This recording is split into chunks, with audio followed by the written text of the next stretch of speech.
high definition. From the station on your side, this is WAVY News Online. Our top story tonight, a community is coping with a tragic loss in Virginia Beach. Police say one teen died and another is charged with killing him in a drunk driving crash early this morning. Police identified the victim as 16-year-old Joseph Fanesca. Here's 10 on your sides, Jason Marks. Tonight in this tight-knit Kempsville community, there's a feeling of loss. I texted my cell phone saying Joey Tigo died, and I was just in shock. I was just like, I didn't know what to believe. The shock stemming from an early morning crash. Rescue crews filled the neighborhood. I've seen ambulances and fire trucks come through here, but never looking like this.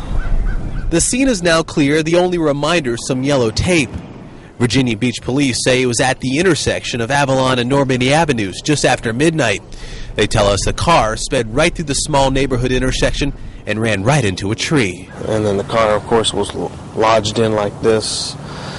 And it's a sad situation when you're dealing with teens. Police say there were two teens in the car, both 16.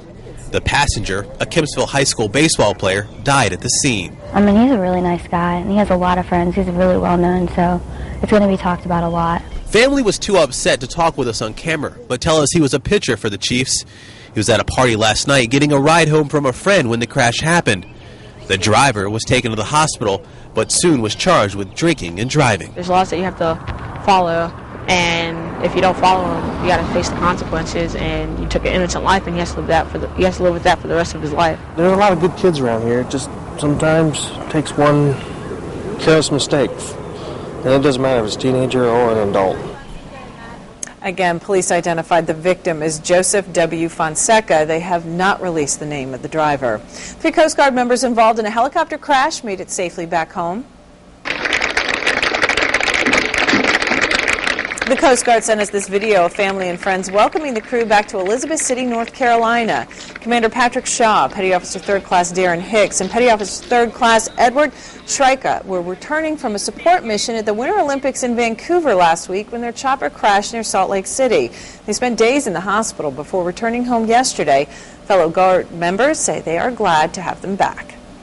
It's one thing to hear your crew is okay. It's another thing getting the opportunity to actually look them in the eye and shake their hand and give them a hug when they come back. And it's wonderful to have them back. The 3 men are expected to make a full recovery. 2 others involved in the crash were not hurt.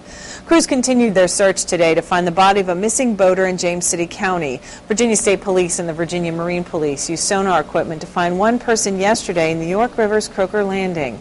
Investigators say 78-year-old Arthur Brooks and 63-year-old Al Madison disappeared Thursday. Authorities have not said which victim they recovered.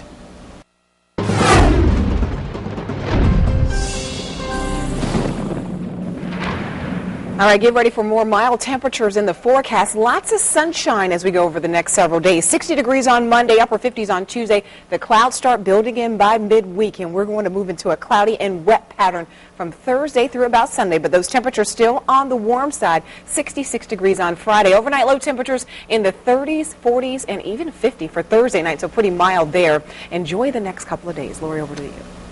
That's the news online for now. Our next newscast is at 11 tonight. We'll see you then. Now, high definition. From the station on your side, this is WAVY News Online.